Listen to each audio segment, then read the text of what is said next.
आप सभी को नमस्कार। तेलुगु कक्षा में आपका स्वागत है। सबसे पहले हम तेलुगु स्वरों के बारे में, अंचलू के बारे में हम पढ़ चुके हैं, लेकिन आज हम व्यंजनों के बारे में पढ़ेंगे। तो आइए पढ़ते हैं। हल्लुलु यानी व्यंजन, इसका जो फॉर्मेशन, व्यंजनों की जो फॉर्मेशन है तेलुगु में, वो इस तरह से आप देख रहे हैं, यहाँ पर लिखी हुई है। क को इस तरह से लिखते हैं, ख को इस तरह से लिखते हैं, ग को इस तरह से लिखते हैं, घ को इस तरह से लिखते हैं। तो हम साथ साथ एक एक शब्द को देखते जाएंगे। जैसे ये क है, हिंदी में इसका उच्चारण तो आपको पता ही है, क है। जब हम इसको पढ़ेंगे तो हम इसको पढ़ेंगे कमलमु। इसका हिंदी में मीनिंग है कमल। उसके बाद आप देखते हैं ख का फॉर्मेशन कुछ इस तरह से होता है, मिलता जुलता सा ही है। तो ख का उच्चारण, ख को जो है हम खड़गमु बोलते हैं, और खड़गमु का हिंदी में मतलब है खड़ग, खड़ग मतलब तलवार। उसके बाद आप देखते हैं ग को इस तरह से बनाया जाता है।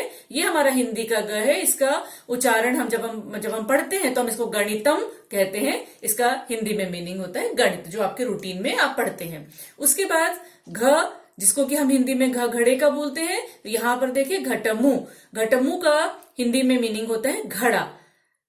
नेक्स्ट है हमारा, इसको ये जो शब्द है, वैसे तो हम यहाँ पर क, ख, ग, घ, ड़ बोलते हैं, लेकिन तेलुगु भाषा में इसको ज्ञा कहा जाता है। जैसे कि ये आप देखते हैं, शब्द को यहाँ पर पढ़ा जाएगा विज्ञानम, और हिंदी में हम इसे कहते हैं विज्ञान। ये जो शब्द है, इसको यहाँ पर इस तरह से उच्चारण इसका किया जाता है। नेक्स्ट है हमारा च, इसको इस तरह से लिखा जाता है, और तेलुगु में इसको चंद्रमामा कहते हैं, और हिंदी में इसका उच्चारण चंद्रमा। ये छ लिखा गया है, इस तरह से लिखा जाता है छ को, और ये हमारा हिंदी का छ हो गया। छ का छत्रमु होता है, हिंदी में इसको हम छतरी बोलते हैं। नेक्स्ट है हमारा ये वर्ड ज, इस तरह से लिखा जाता है तेलुगु भाषा में। हमारा हिंदी का ज है, ये इसका उच्चारण यहाँ पर हम जलमु के लिए कहा जाता है। जलमु का अर्थ है जल यानी पानी। उसके बाद झंडे का जो हम पढ़ते हैं वो इस तरह से लिखा जाता है, और तेलुगु में हम इसका उच्चारण झरी करते हैं। झरी का अर्थ है झरना।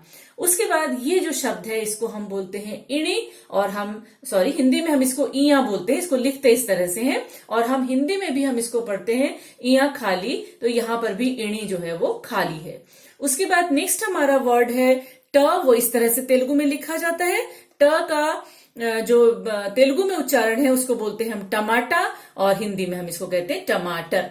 उसके बाद नेक्स्ट है हमारा ठ, जिसको हम ठठेरे का पढ़ते हैं। ये देखिए लगभग फॉर्मेशन एकदम थोड़ी बहुत ही अलग है, अदरवाइज ये देखिए एक जैसा दिख रहा है।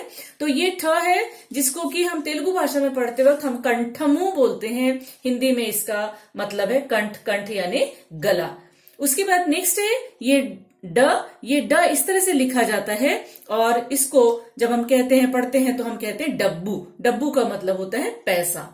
उसके बाद नेक्स्ट वर्ड है ढ, जिसको कि हम ढक्कन का भी पढ़ते हैं। इसकी फॉर्मेशन इस तरह की होती है, और हमारे हिंदी में हम इस तरह से लिखते हैं, और इसका उच्चारण यहाँ पर हम ढंका कहते हैं। ढंका का हिंदी में मीनिंग होता है डंका, जो बड़े बड़े से बाजे होते हैं जिनको कि इस तरह से पीट पीट कर बजाया जाता है, तो वो डंका है। नेक्स्ट वर्ड जो है वो है हमारा अण, इसको यहाँ पर भी जो है हम बाणमु कहते हैं, और इसका हिंदी में अर्थ है बाण।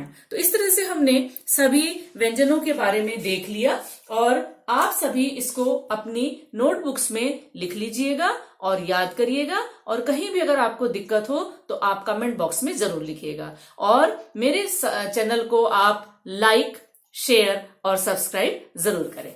धन्यवाद।